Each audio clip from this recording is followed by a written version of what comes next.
Bienvenue à Ciel et nous vous accueillons sur notre chaîne TV, sur nos deux plateformes Facebook et YouTube.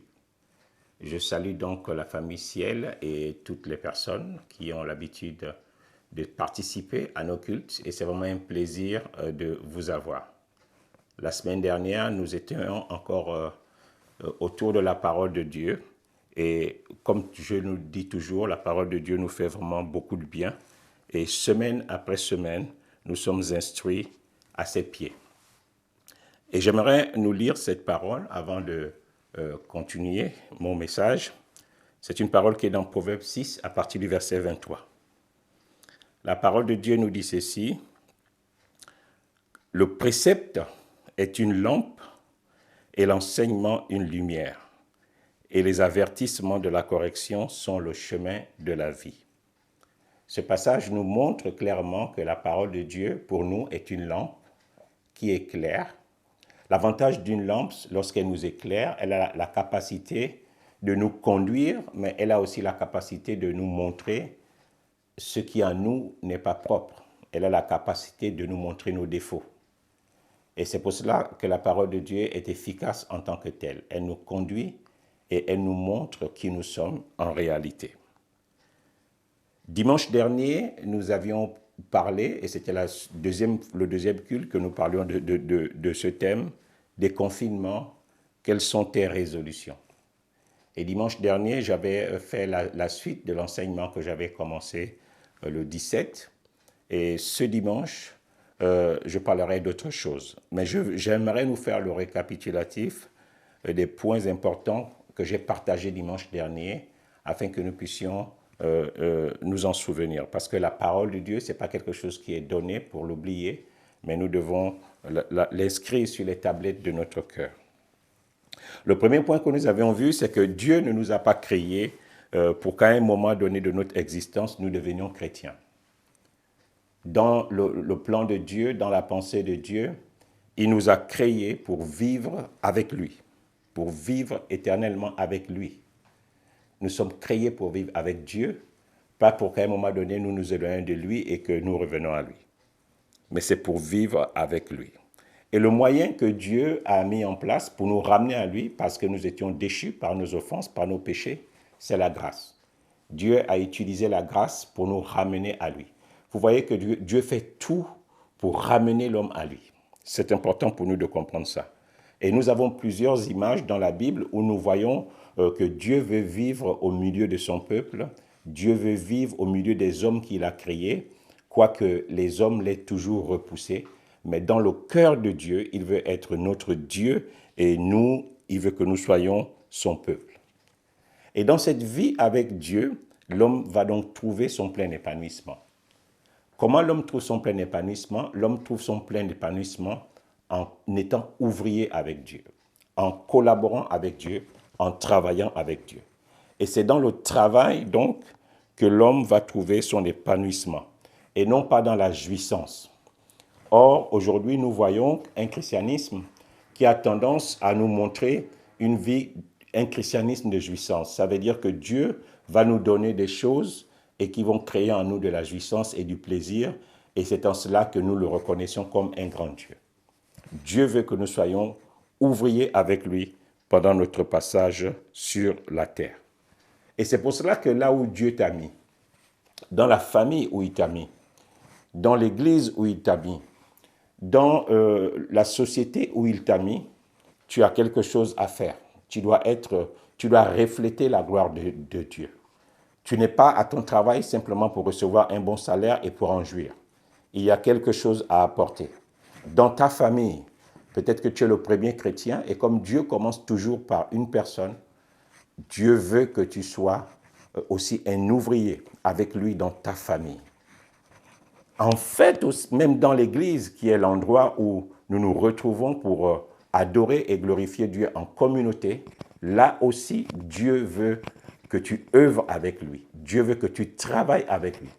Voici le plan de Dieu. Le travail n'est pas quelque chose qui est une malédiction dans le plan de Dieu. Nous voyons que dès le commencement, Dieu avait prévu que l'homme devait travailler. La Bible nous déclare que l'Éternel a mis l'homme dans le jardin pour le cultiver et pour le garder. Mais ce qui a faussé l'enseignement chez nous, les hommes, c'est que nous avons vu la pénibilité du travail. Et la pénibilité du travail nous a amené à considérer le travail comme quelque chose de difficile, comme quelque chose de dur, et l'homme a préféré jouir des résultats du travail. Mais c'est le travail qui procure l'abondance, c'est le travail qui procure la stabilité, et c'est le travail qui nous permet d'être dans le plan parfait de Dieu. Parce que le travail a été donné par Dieu avant que l'homme ne pêche, avant que l'homme ne soit déchu. Donc là où Dieu t'a placé, tu as quelque chose à faire. L'autre question que je te pose ce matin, c'est de savoir si tu sais là où Dieu t'a placé. Parce qu'on peut être quelque part sans avoir la conviction que c'est Dieu qui nous a placés là. Et quand tu sais là où Dieu t'a placé, ton comportement va être différent. Tu ne vas pas te comporter comme un jouisseur, tu ne vas pas te comporter comme quelqu'un qui est simplement passager. Tu vas t'investir parce que tu sais que c'est là où Dieu me veut. Tu vas t'investir, tu vas t'engager, tu vas payer le prix pour que là où Dieu t'a mis, dans la structure où Dieu t'a placé, cette structure puisse se développer. Tu ne seras pas donc un passager, tu ne seras pas donc un aventurier, mais tu seras un ouvrier avec Dieu là où Dieu t'a placé. Ce dimanche, j'aimerais nous parler d'un autre thème, ce dimanche 24. J'aimerais nous parler d'un autre thème qui va nous aider à grandir dans notre cheminement avec Dieu. Le thème, c'est la stabilité de notre cœur face à la parole de Dieu. La stabilité de notre cœur face à la parole de Dieu. Quand la Bible nous parle de cœur, il s'agit en réalité de notre âme, de façon générale. C'est important de comprendre ça. Pour le dire plus simplement, j'aimerais nous définir un peu de quoi le cœur est constitué. Le cœur est constitué en général de tout ce qui rentre en lui et de tout ce que ce qui rentre crée. Je vais le redire. Tout ce qui rentre en toi et tout ce qui est créé dans ton cœur par tout ce qui rentre en toi va constituer ce qu'il y a dans ton cœur. C'est pour cela que c'est important pour nous de faire attention à ce qui rentre en nous. Vous savez qu'on peut comparer les portes de l'âme aux 5 sens. La vue, l'ouïe, l'odorat, le goût et le toucher. Sachant que la vue et l'ouïe, ce sont des boulevards qui mènent directement à l'âme. Ça veut dire que ce que j'entends, ce que je vois, va avoir un gros impact pour moi. Parce que ce qui rentre en moi va se mélanger avec ce que j'entends, va se mélanger avec mon expérience et va créer de nouvelles choses à l'intérieur. C'est un peu comme les formules chimiques. Lorsque vous mélangez certains produits, ça peut amener une bombe, ça peut avoir des effets destructeurs. C'est important qu'on pense là. C'est pour ça qu'un cœur qui est à Dieu doit faire attention à ce qu'il voit, à ce qui entre en lui. C'est important, bien aimé. Le cœur a des boulevards. Et je vous dis, les boulevards du cœur, c'est ce que je vois et c'est ce que j'entends. Et donc, nous voyons que toutes ces choses qui rentrent dans notre cœur, qui sont créées à l'intérieur de notre cœur, vont donner un certain poids à notre âme, vont donner un certain poids à notre cœur. Et ce poids-là, nous voyons des choses qui vont être générées au travers de ce mélange chimique de tout ce qui rentre dans mon cœur. Marc, au chapitre 7, les versets 21 à 22, nous dit ceci. C'est du cœur, c'est du dedans, c'est du cœur des hommes que sortent les mauvaises pensées. Les adultères, les impudicités, les meurtres, les vols, les cupidités, les méchancetés, la fraude, le dérèglement, le regard envieux, la calomnie, l'orgueil, la folie. Toutes ces choses mauvaises sortent du dedans et souillent l'homme. Vous voyez que ces choses ne sont pas rentrées dans l'homme en tant que calomnie. Ces choses ne sont pas rentrées dans l'homme en tant qu'impudicité. Mais tout ce que Marc nous révèle, c'est le résultat de tout ce que l'on entend, de tout ce qu'on voit, et ça crée à l'intérieur de nous toutes ces ordures qui vont commencer à nous détruire de l'intérieur. Donc, selon les chrétiens, notre cœur va avoir un certain poids. Et c'est important pour nous de comprendre ça. C'est pour cela que ce matin, j'aimerais vraiment nous parler de ce thème, la stabilité de notre cœur face à la parole de Dieu. Le texte de base que j'aimerais nous prendre ce matin, je l'ai tiré de Psaume 119, le verset 36. Il est écrit ceci, « Incline mon cœur vers tes préceptes et non vers le gain.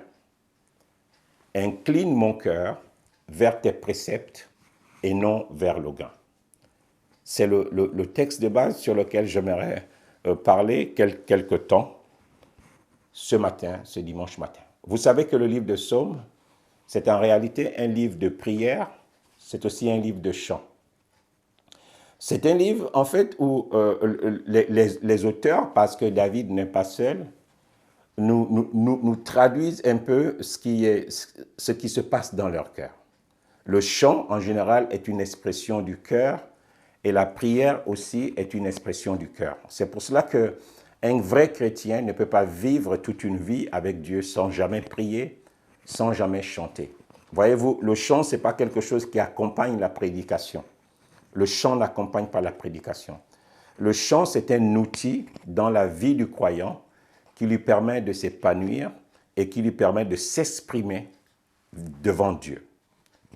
Donc, c'est aussi un exercice que nous devons apprendre à faire en tant qu'enfants de Dieu. Et les psaumes, c'est ça que ça traduit. Comme je disais, la majorité des psaumes ont été écrits par David. Et nous connaissons que David, la Bible dit de lui dans Actes, que c'était un homme selon le cœur de Dieu. Mais lorsque nous voyons la vie de David, on a du mal à valider tout de suite cette déclaration de Dieu. Actes nous rapporte ceci au verset 22, au chapitre 13. « J'ai trouvé David, fils d'Isaïe, homme selon mon cœur, qui accomplira toutes mes volontés. » Mais nous voyons que David n'a pas toujours accompli la volonté de Dieu. Nous connaissons tous certains échecs qu'il y a eu dans la vie de David. Mais pourquoi Dieu dit que c'est un homme selon son cœur? Parce que Dieu connaissait son cœur. Dieu connaissait qui était cet homme et Dieu connaissait sa capacité à se plier devant Dieu. Dieu connaissait sa capacité à courir derrière les préceptes de Dieu, sa capacité à se repentir lorsqu'il avait mal agi.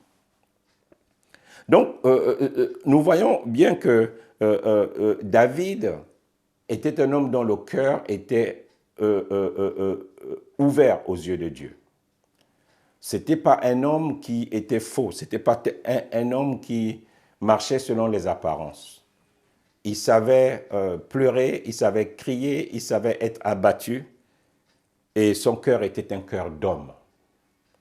Et lorsqu'on a un cœur d'homme, alors nous sommes malléables entre les mains de Dieu. C'est important pour nous de le comprendre ça. Pour revenir sur mon texte de base du psaume 119 au verset 36, « Incline mon cœur vers tes préceptes et non vers le gain. » Il y a quelque chose que nous remarquons ici. Ce texte nous pose la question de la stabilité du cœur face à la réalité de la vie. Et il traduit l'expression profonde de notre cœur vis-à-vis de Dieu. Ce texte, je rappelle, nous pose la question de l'instabilité du cœur face à la réalité de la vie. Au moment où ce texte est écrit, l'auteur se retrouve dans une situation où il est enfant de Dieu, il aime Dieu, mais il se rend compte que la réalité, la vie au quotidien, quelquefois est difficile. Il a du mal à vivre en tant que chrétien. Et que son cœur est continuellement basculé entre faire ce qui est de Dieu et faire ce qui n'est pas de Dieu. C'est la vraie vie chrétienne. Le statut de chrétien ne te met pas hors de la tentation. C'est justement parce que tu es chrétien que la tentation, les mauvaises pensées seront ton quotidien. Et donc, c'est le problème qui est posé ici. Cette instabilité continuelle, où mon cœur est continuellement en train de vaciller, en train de combattre entre le bien et le mal. C'est ça la vraie vie chrétienne, bien-aimés. Et pendant que nous sommes sur cette terre, c'est quelque chose que nous allons vivre. C'est quelque chose qui va être notre quotidien. C'est pour cela que lorsqu'on a un cœur selon Dieu, on va pouvoir naviguer facilement face aux difficultés de la vie. Et là, c'est une prière qui est donnée. Incline mon cœur vers tes préceptes et non vers le gain. La deuxième chose, nous voyons deux principes qui sont importants, les préceptes de Dieu et le gain. Lorsqu'on voit ce chapitre 119, qui est le plus long psaume de la Bible et le plus long chapitre de la Bible, le verset 1 commence par ceci.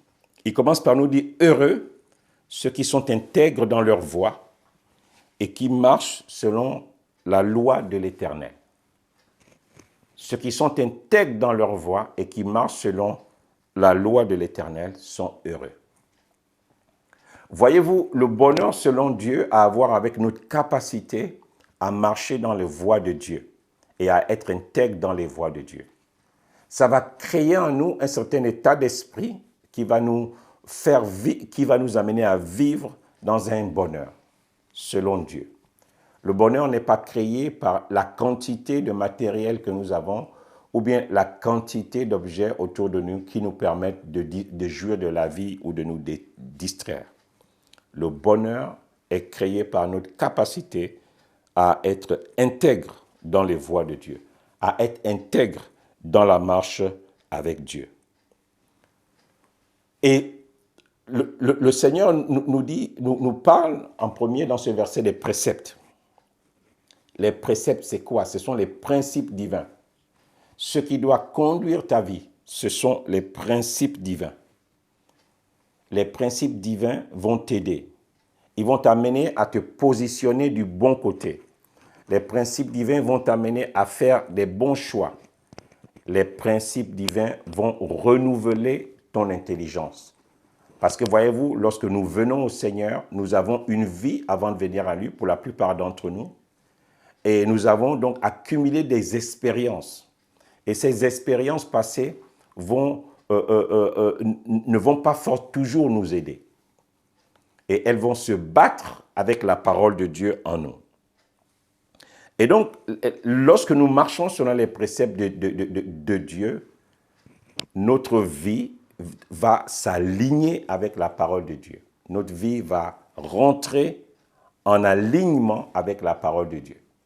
Et chaque jour, nous allons avoir un bonheur plus grand que les jours passés. C'est important de comprendre cela. Et donc, pour nous qui sommes les enfants de Dieu, lorsque Dieu nous parle, nous devons obéir à la parole de Dieu. Vous savez, aujourd'hui, les chrétiens, pour obéir, veulent se retrouver dans un contexte où on fait appel à leurs émotions, un contexte grandiose, où c'est parce que je sors d'un grand séminaire, il y a eu tel orateur, oh vraiment, il a dit ceci, oh à cause de ce qu'il a dit, je vais mettre ma vie en règle. Mais souvent, on se rend compte que les mêmes choses que ce prédicateur a dit pendant ce grand séminaire, pendant cette grande conférence, ton pasteur te les dit, prêche dessus régulièrement, mais sauf que tu n'y prêtes pas attention. La parole de Dieu, nous devons la recevoir simplement. ce n'est pas parce qu'elle sort de la bouche du plus grand prédicateur du moment qu'elle est la vérité. Alors que dans ton quotidien, ton frère, ta sœur, même le chrétien qui s'est converti hier te rappelle cela, mais tu ne recevras pas ça. Parce que ça ne sort pas de la bouche de quelqu'un de grand. Donc les préceptes de Dieu sont importants. Les principes divins sont importants. Et c'est dans sa parole. C'est dans la proximité avec la parole de Dieu. C'est dans la méditation et la lecture de la parole de Dieu que nous prenons, nous recevons les principes, les préceptes de Dieu, les principes divins. La Bible nous parle aussi de gain. Le texte nous dit ceci, « Incline mon cœur vers tes préceptes et non vers le gain. » Je vous ai dit que ce texte nous parle de l'instabilité de notre cœur. Et l'auteur prie vraiment pour que son cœur soit stabilisé du côté des principes divins et non vers le gain. Ici, il s'agit d'un gain sordide. Il s'agit d'un gain qui est acquis faussement. Il s'agit de quelque chose qui est injuste aux yeux de Dieu. Il s'agit d'un gain qui ne va pas nous amener à grandir dans le contexte du royaume de Dieu. C'est de ça que la Bible parle. La Bible ne parle pas d'un gain qui va nous amener à grandir dans les choses de Dieu, mais un gain qui va nous éloigner de la parole de Dieu. Le gain ici, c'est toute chose qui nous procure une joie présente ou à venir et qui nous fait oublier d'autres conditions spirituelles présentes. Le gain, c'est toute chose qui nous procure une joie présente ou à venir et qui nous fait oublier d'autres conditions présentes, spirituellement parlant. Il y a ce texte que j'ai beaucoup aimé dans Proverbe 23, à partir du verset 5. Il dit ceci, « Veux-tu poursuivre du regard ce qui va disparaître ?» Veux-tu poursuivre du regard ce qui va disparaître? Le gain, c'est ce qui va disparaître. Et que malheureusement, beaucoup parmi nous, nous poursuivons du regard. Ce sont toutes ces choses pour lesquelles on a le sentiment qu'elles vont nous procurer un plaisir, elles vont nous procurer un bonheur, et qui en réalité vont nous éloigner de Dieu. Combien de chrétiens ne connaissons-nous pas dans nos milieux qui disaient « le jour que j'aurai un bon travail, oh Seigneur, tu verras ce que je faisais pour toi, je ferai pour toi ».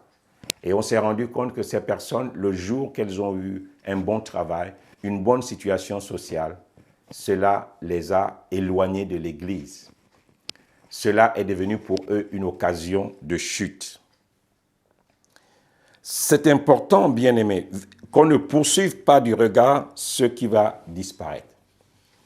Le gain après le Covid-19, c'est de remarcher sur les mêmes voies sans tenir compte de ce que Dieu dit.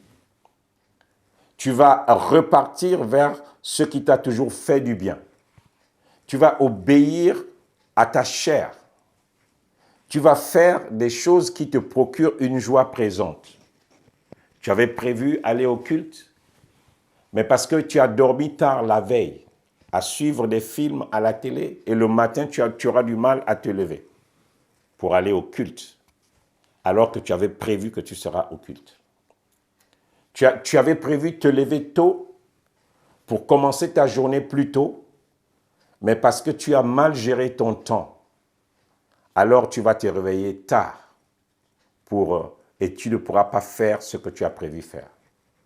Beaucoup de nos églises souvent sont vides parce que nous ne nous préparons pas pour la rencontre avec Dieu. Bien-aimés, voyez-vous, c'est excitant pour nous, pour ceux qui aiment Dieu, de réaliser que samedi, c'est un jour de préparation pour rencontrer Dieu le dimanche. Parce que dimanche, c'est le jour du Seigneur. Ce n'est pas ton jour. Ce n'est pas là que tu vas faire du footing. Ce n'est pas là que tu vas aller rendre visite à ta famille. Ce n'est pas là que tu vas faire du sport. Dimanche, c'est le jour du Seigneur et tu dois lui consacrer sa journée si tu es véritablement un enfant de Dieu. C'est important, bien-aimés, que nous nous éloignons des gains.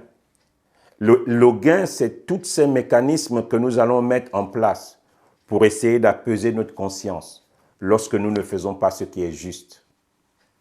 Le gain, c'est tout ce que nous allons bricoler pour essayer de nous donner une apparence de chrétien, mais qui en réalité va disparaître. Est-ce que tu veux poursuivre du regard ce qui va disparaître? Le gain, c'est tout ce travail que nous faisons pour développer des apparences et qui nous donne le sentiment que l'on est un véritable chrétien, alors qu'on ne l'est vraiment pas. Bien-aimé, la parole de Dieu est simple et Dieu ne nous a pas caché sa parole. La Bible dit qu'il a envoyé sa parole pour guérir nos vies, pour nous réparer. Le mot guérir dans ce verset veut dire restaurer. Dieu envoie sa parole pour nous restaurer, pour nous stabiliser. Et David prie, il dit, incline mon cœur vers tes préceptes et non vers le gain. Lorsqu'on voit ce verset, on se rend compte que le cœur a un certain poids en fonction de ce qu'il voit, en fonction de ce qui rentre en lui. Le cœur va avoir un certain poids. C'est pour ça que selon les personnes, on va souvent, il y a cette expression où on dit à quelqu'un que ton cœur est lourd. Parce que ton cœur, en fonction de ce qui se trame à l'intérieur, en fonction de ce qui se développe à l'intérieur de lui, va avoir un poids. Et ce poids, plus il est lourd, plus Dieu va avoir des difficultés à l'incliner vers ses préceptes. Mais en réalité, lorsque je dis que Dieu va avoir des difficultés à l'incliner vers ses préceptes, je parle en réalité de toi. Plus ton cœur est lourd, plus tu auras des difficultés à l'incliner vers les préceptes divins. C'est ça que j'aimerais nous dire aujourd'hui. Plus ton cœur est lourd, tu auras des difficultés à l'incliner vers les préceptes divins. Parce que c'est ta responsabilité, en tant qu'enfant de Dieu, de travailler en réalité pour que ton cœur soit incliné vers les préceptes de Dieu. En fait, dans cette prière, David demande la force à Dieu pour lui dire, Seigneur, dans mes choix, aide-moi. Mais c'est David qui fait et non Dieu. Dieu va te donner sa parole. Dieu va envoyer ta parole et tu dois la recevoir pour te positionner du bon côté. Mais vous voyez, la difficulté, mon frère, ma soeur, c'est le poids de ton cœur. Le poids de ton cœur. Plus il est lourd, plus tu auras du mal à l'amener dans les voies de Dieu. C'est pour cela que je nous rappelle encore que tous les enfants de Dieu authentiques qui ont vécu cette période de confinement dans un esprit de méditation de la parole, dans un esprit de recherche de Dieu. Je parle à tous ces chercheurs de Dieu qui ont profité de ce temps de confinement pour se rapprocher de Dieu. L'heure est venue où vous devez maintenir votre cœur dans les préceptes de la parole de Dieu. Nous devons nous éloigner du gain, de tous ces mécanismes qui nous donnent le sentiment que notre vie avance, parce qu'ils nous procurent des joies éphémères. Mais nous devons nous attacher à la parole de Dieu. Dieu nous a laissés sur cette terre pour nous préparer à la rencontre avec lui et pour être ses ouvriers. J'interpelle encore toutes les personnes qui ne sont pas pleinement engagées. Là où Dieu vous a placé, que la vie doit être différente. Voyez-vous, la Bible nous parle de récompense lorsque nous allons rencontrer notre Seigneur. Et ce serait triste que certains soient sauvés comme au travers du feu. Dieu veut désormais que toi, moi, eux, ceux qui le craignent, soient véritablement ouvriers avec lui. Mais on ne peut pas être ouvrier si notre cœur est lourd, si notre cœur est continuellement attiré par le gain, continuellement attiré par des choses éphémères. Nous allons vivre des moments certainement difficiles dans les mois qui arrivent. On parle de licenciement en France. Mais je sais que ceux qui auront mis leur confiance en l'Éternel, quelles que soient les situations par lesquelles ils vont passer, ils trouveront leur force en lui. Voilà ce que je voulais nous partager ce dimanche. J'encourage chacun de nous à relire ce texte, à relire ce psaume qui va véritablement vous faire du bien. Comme vous, j'adresse cette prière à Dieu. Incline mon cœur vers tes préceptes, vers ta parole et non vers le gain. Et c'est notre responsabilité d'exécuter dans cette démarche ce que la parole de Dieu va nous révéler. Dieu ne viendra pas vivre sa parole à notre place. C'est notre responsabilité. Que Dieu vous bénisse et à dimanche prochain.